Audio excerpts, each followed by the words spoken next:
I was born in 1969. I've lived in Syracuse since 1989. Opened up Halo 2 in 1997. I got into tattooing because I wanted to have tattoos. I got my first tattoo when I was 21, and I got one because I thought I'd only have one. I got it kind of big, and I loved getting it, or I loved having it. It's not fun to get them, it's fun to have them. My first tattoo I ever got was a straight edge tattoo on my leg, and because I wanted my first one to really kind of mean something. And after that I kind of just wanted to get tattoos. I got more and more immersed in the tattoo subculture, which was very underground back then, and ended up wanting to have a place locally where I could get tattooed because I was traveling already all over, getting tattooed in different states, and there was no place locally I would do it. So I opened up a spot with my business partner who was from Pennsylvania. He tattooed and I managed the shop. And we ran it that way for the first 5 years, and I did an apprenticeship with him, and I've been tattooing for 9 years now. Support a family of 6, 4 children, my wife and myself, with my ridiculous art choice, you know?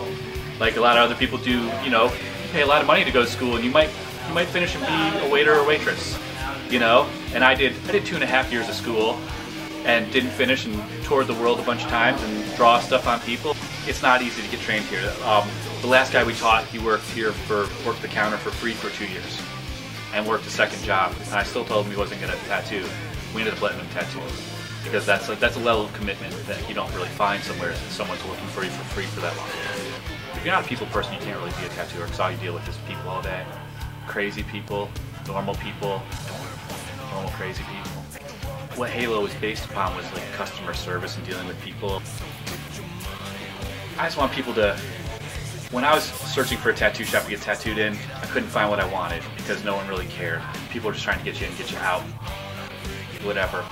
We do a lot of walk-ins, more walk-ins than custom, but we want to be heavy on the custom, do bigger pieces, make something special. Everybody here does art in a different way than everybody else. We're a good team, complementary of each other. Our focus is like American traditional focus, but we have you know, Asian tattooers, Cholo script tattooers, all that stuff. But the boundary is the foundation of American tattoo. That's what makes us different. Because other people just want to, I don't know, have a tattoo shop and they don't even care what they're interested. They have no focus. It's just kind of like whatever. They don't love the culture. They're just trying to milk all the money out they can. They got half-ass people teaching people how to do half-ass tattoos. My first ever tattoo was done on a really good friend of mine. So yeah, I mean, I gave my first one to somebody who was important to me.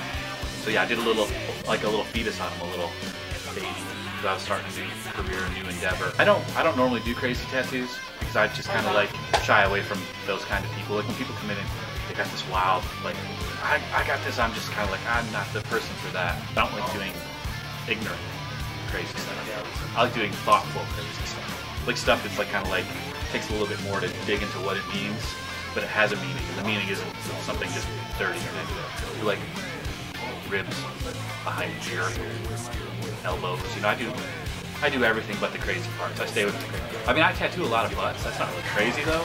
But there's times on Marshall Street when it's butt day, you can walk in and all 4 people are just tattooing people's butts. They're permanent. I like knowing it's permanent. That's why I got involved. You know, it's like not a whole lot of decisions you make in your life are permanent. You can run away from just about anything later on, but like, and you can now with this too. You can get them removed and stuff. But I think if people feel good making like their first real solid like permanent choice, you know, just knowing that you've done something that you have the ultimate decision in making, and you have that forever.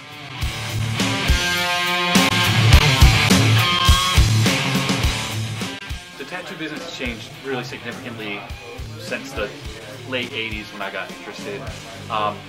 For the better and the worse. I mean, change, it just has changed. With that popularity, it just becomes people not taking it as serious, especially people opening up businesses. And a lot of other places, they're just trying to get people through the door to collect their money. I guess it's always been like that on a micro level, and now it's just magnified. It is, I'm happy. Day to day, I'm happy. I'm tattooing a lot of people, and a lot of people are leaving here with smiles, so it's good for me.